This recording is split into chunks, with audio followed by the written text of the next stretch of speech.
Bonjour tout le monde, j'espère que vous allez bien. Bienvenue dans cette vidéo dans laquelle on va discuter deux entités pathologiques au niveau de l'ovaire. Ces deux entités sont le plus souvent associées. C'est ce qu'on appelle l'hyperplasie stromale comme première entité, et puis comme deuxième entité, on a ce qu'on appelle l'hypertécose stromale. Alors pour la première, ça veut dire l'hyperplasie stromale, il s'agit d'une prolifération des cellules stromales, ça veut dire ce qu'on trouve normalement au niveau de notre cortex, ce qu'on appelle également le stroma corticale, et ben ces cellules elles vont proliférer de façon importante. Mais il faut garder à l'esprit que c'est une prolifération qui est non tumorale. La deuxième entité qu'on appelle l'hypertécose stromale, souvent observée au sein de foyers d'hyperplasie stromale, ça correspond à la lutéinisation de certaines des cellules qui sont en hyperplasie. Donc on va essayer de découvrir ensemble l'aspect morphologique avec bien sûr dans la récapitulation les aspects cliniques ainsi que le plan macroscopique de cette pathologie.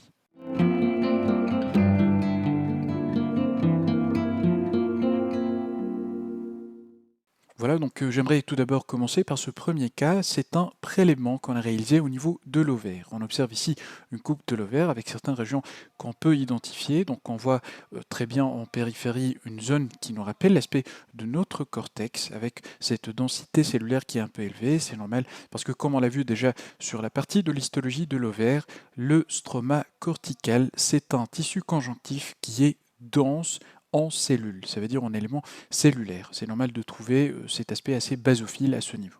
Alors on a également au niveau de cette partie une région de tissu conjonctif et qui comprend beaucoup de vaisseaux qui sont de gros calibre. Et ça va correspondre à notre partie du hile de l'ovaire. C'est le lieu par lequel on aura la pénétration, mais aussi la sortie de vaisseaux qui vont assurer la vascularisation de notre parenchyme ovarien. Alors ici, et à ce faible grossissement, on a l'anomalie qui est assez évidente. On voit très bien que une grande partie de notre parenchyme ovarien, y compris la médulaire, sont remplacés par une teinte basophile, et c'est en fait la même teinte qu'on observe au niveau d'un cortex normal. Quoique, parfois, cette teinte, elle devient beaucoup plus exagérée par rapport à la teinte basophile qu'on trouve au niveau d'un cortex ovarien normal. Ceci est secondaire à la multiplication et la prolifération, ça veut dire l'hyperplasie, des cellules stromales, et c'est exactement ça ce qu'on va appeler tout simplement une hyperplasie stromale.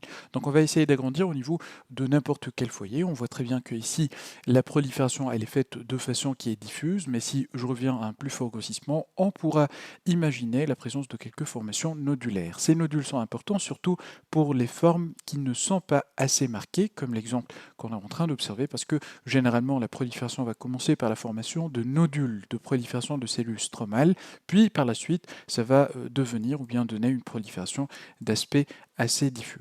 Donc on va passer à un plus fort grossissement pour vérifier les caractéristiques qu'on doit éliminer ou bien retenir sur les cellules qui sont en train de proliférer afin de poser le diagnostic d'hyperplasie stromale ou bien à l'inverse d'éliminer ce diagnostic et penser à d'autres diagnostics qui sont probablement plus méchants.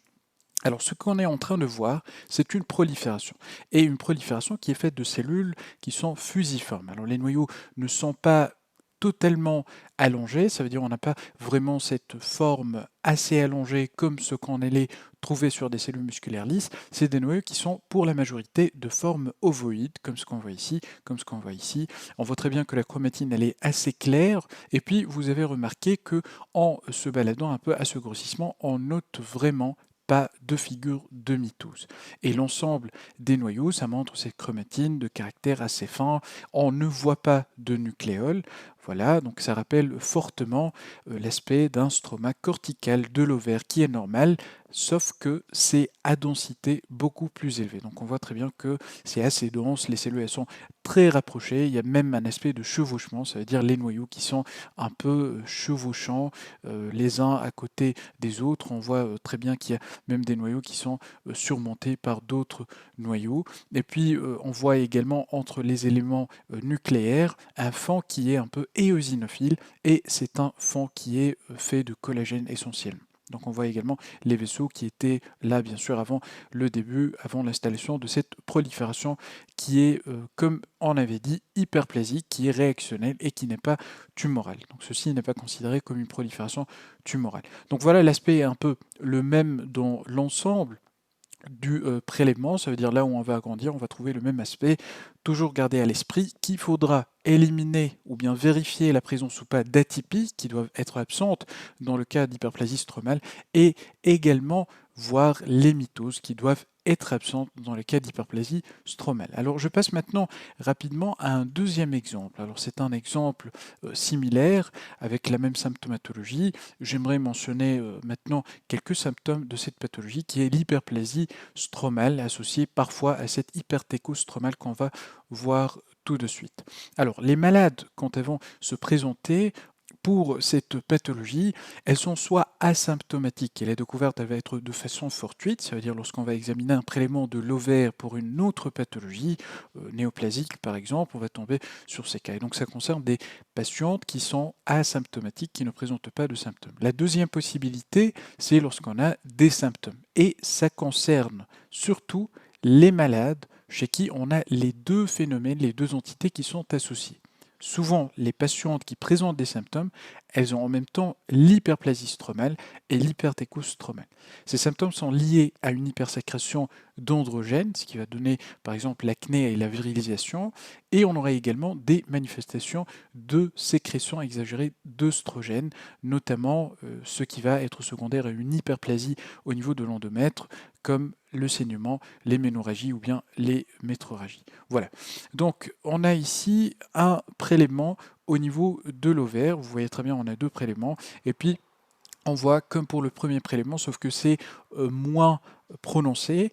On a cette teinte qui est basophile et qui est étendue et qui intéresse une région qui est beaucoup plus importante que ce qu'on allait observer lorsqu'il s'agit d'un cortex normal. Et puis on voit ici cette architecture qui est dite nodulaire. On voit très bien que ça prend la forme de petits nodules à ce niveau et même à ce niveau on a cette formation, cette teinte bleue qui prend un aspect qui est grossièrement nodulaire à ce niveau. Alors on va essayer de passer à un plus fort grossissement et là on commence à voir des zones qui sont hétérogènes. Donc d'une part des zones qui rappellent l'aspect qu'on vient de voir sur le premier prélèvement. Donc par exemple ici on a nos cellules qui sont d'aspect assez allongé avec des noyaux qui sont ovoïdes et bien sûr on doit vérifier l'absence d'atypie. On ne voit pas de nucléoles qui sont proéminents, on ne voit pas également de figures de mitose. Voilà, donc ça correspond à l'hyperplasie stromale. Alors quand je vais passer maintenant à d'autres foyers, je vais remarquer des modifications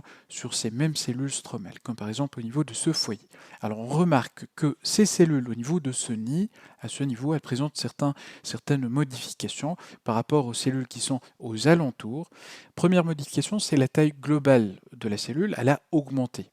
Le cytoplasme, il est plus abondant, il a acquis cette teinte éosinophile, mais pas ça seulement, on voit très bien qu'il y a des cellules qui ont également des régions qui sont claires. Et ces régions claires, c'est en fait des vacuoles qui sont riches en lipides. Alors on voit ça par exemple ici, on voit ça ici, on voit ça à ce niveau également. Et ça, c'est un foyer qui montre les deux caractéristiques des foyers d'hypertécose. Ça veut dire on a à la fois des cellules avec un cytoplasme éosinophile et des cellules qui montrent cette vacuolisation et ces vacuoles qui sont riches en lipides. On a également un noyau qui est augmenté de taille, qui a changé sa forme. On n'a plus le noyau qui est ovoïde, mais plutôt des noyaux qui sont arrondis. Et puis les nucléoles, ils sont apparus. Donc ça, c'est des cellules en fait qui sont lutéinisées, et c'est ça la définition d'une hypertécose. Ça veut dire au sein d'un foyer d'hyperplasie stromale, et en dehors, bien sûr, des unités folliculaires, on a cette lutéinisation des cellules, comme on vient de le voir. Donc, il y a deux possibilités d'avoir soit un cytoplasme éosinophile ou bien clair. Alors, c'est important parce que on pourra tomber sur des foyers comme ça, là où on aura uniquement des cellules dont le cytoplasme est éosinophile. Ça reste un foyer d'hypertécose, un foyer de lutéinisation, comme on pourra observer des foyers qui contiennent uniquement des cellules d'aspect clair, comme par exemple à ce niveau. Et on voit très bien l'aspect qui rappelle un peu l'aspect d'histiocytes spumeux, ça veut dire des vacuoles qui sont de petite taille, qui sont très nombreuses et qui sont en train de charger le cytoplasme des cellules à un tel degré qu'elles vont même causer une compression au niveau des noyaux. Vous voyez la réduction du volume des noyaux sur ces cellules d'aspect clair par rapport, par exemple, aux noyaux qu'on trouve au niveau de ce foyer juste à côté et sur lesquels les cellules sont d'aspect éosinophile concernant l'atteinte de leur cytoplasme. Donc ça, c'est un cas d'hyperplasie stromale avec également une hypertécose. Hypertécose, comme on vient de l'expliquer, c'est ces nids de cellules qui sont lutéinisées. Alors, chez cette malade, il paraît qu'on n'a pas uniquement ces deux anomalies, ces deux pathologies, mais je vais vous ramener maintenant vers un autre foyer. Alors ici, on a notre parenchyme ovarien avec les corps blancs qu'on est en train d'observer ici. Ça veut dire au niveau de ces parties, on est au niveau du cortex. On voit également à ce niveau des vaisseaux qui sont rassemblés en bouquets, des vaisseaux de gros calibre avec une paroi épaisse de nature musculaire. Ça veut dire au niveau de cette région, on est au niveau de la médulaire. Et puis, regardez à ce niveau, ça veut dire la jonction entre médulaire cortex et le île de cette partie. Voilà, vous voyez très bien qu'on a des vaisseaux qui sont assez dilatés, beaucoup plus volumineux par rapport à ceux qu'on trouve au niveau de la médulaire. Donc on a cortex, médulaire ici, et puis ici on a le île. Alors au niveau de la jonction entre le île et le reste du parenchyme, on a cet amas de cellules. Alors cet amas de cellules, à la différence des premières cellules, des premiers groupes de cellules lutéinisées quand on a vu l'hypertécose, ce foyer ne se trouve pas au sein d'un foyer d'hyperplasie stromale. Donc il est directement situé au sein d'un tissu fibreux, ça veut dire directement au sein du hile de l'ovaire. Et qu'est-ce qu'on trouve comme cellules particulières au niveau du hile de l'ovaire? On trouve les cellules hilaires qui sont l'équivalent des cellules de Leydig qu'on trouve au niveau du testicule. Alors, à l'état normal, on ne va pas trouver ces cellules qui sont comme ça, en agrégation, et qui forment des nids. Ça veut dire que ce qu'on est en train d'observer, c'est un état d'hyperplasie des cellules hilaires. Alors on pourra vérifier, par exemple, en passant à un plus fort grossissement, et là, on va commencer à voir, par exemple, des corps qui sont éosinophiles, comme par exemple à ce niveau, voilà, donc ils sont coupés soit de façon un peu longitudinale, là où on voit un aspect un peu allongé de ce corps éosinophile, ou bien de façon transversale, comme par exemple à ce niveau, ou bien à ce niveau, et ces corps, ça correspond tout simplement à des cristalloïdes de Reinke. C'est ça ce qu'on va, ou bien ce qu'on doit repérer pour dire qu'il s'agit de cellules hilaires qui sont en hyperplasie. Donc chez cette patiente, on a trois conditions qui sont associées: l'hyperplasie stromale, l'hypertécose stromale, ainsi que l'hyperplasie des cellules hilaires. Et voilà, l'élément le plus important, c'est que cette hyperplasie, elle va siéger le plus souvent à ce niveau. Ça veut dire la jonction entre le hile qui est là et le reste du parenchyme ovarien. Donc c'est au niveau de cette partie-là qu'on va trouver, et c'est effectivement ce qu'on a objectivé. Donc voilà, je passe maintenant rapidement à une récapitulation de ce qu'on vient de voir. Donc on a vu ces deux conditions pour cette vidéo qui sont l'hyperplasie stromale ainsi que l'hypertécose stromale, bien sûr. Je vous mets en description les liens pour les deux lames virtuelles.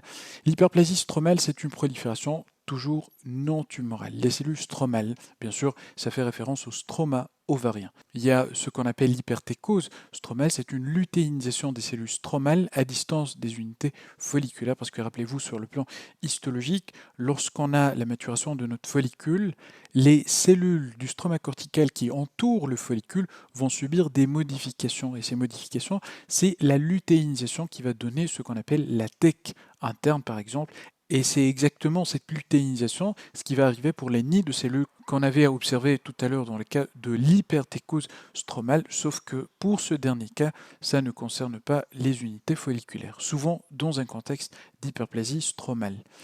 Concernant le plan épidémiologique et clinique, ces deux pathologies sont plus fréquentes chez les femmes avec un âge entre 60 à 70 ans. Il faut savoir que les femmes appartenant à cette tranche d'âge présentent des lésions d'hyperplasie stromale, et ce pourcentage d'atteinte peut atteindre jusqu'au tiers de toutes les femmes appartenant à cette tranche. Il faut savoir que pas tout le temps on aura des symptômes, donc on a des formes qui sont asymptomatiques et d'autres qui sont symptomatiques.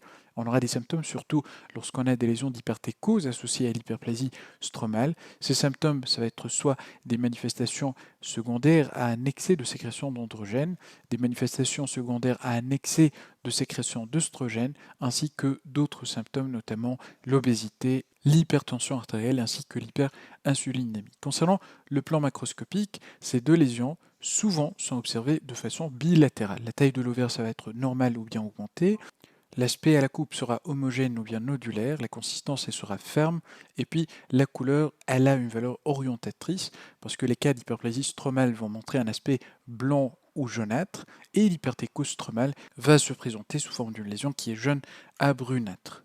Microscopiquement maintenant, l'hyperplasie stromale va se manifester par une prolifération qui est diffuse et ou nodulaire, qui intéresse le cortex et la médulaire, les deux mais surtout la médulaire. C'est une prolifération de cellules stromales avec des noyaux ovoïdes, des nucléoles qui sont non évidents, et puis on n'a pas à noter des mitoses.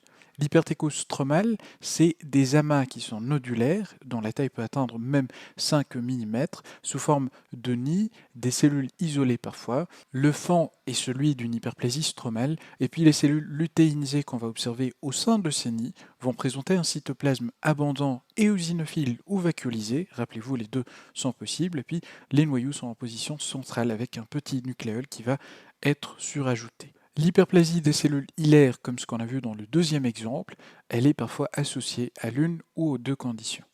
Concernant l'immunohistochimie, les cellules qu'on va observer dans le cadre de l'hyperplasie stromale et dans l'hypertécose vont exprimer le WT1, la calrétinine ainsi que le SF1. Les cellules lutéinisées, elles peuvent exprimer le mélon A et l'inhibine. On arrive comme ça à la fin de cette vidéo, j'espère que ça a été utile et on se dit à très bientôt.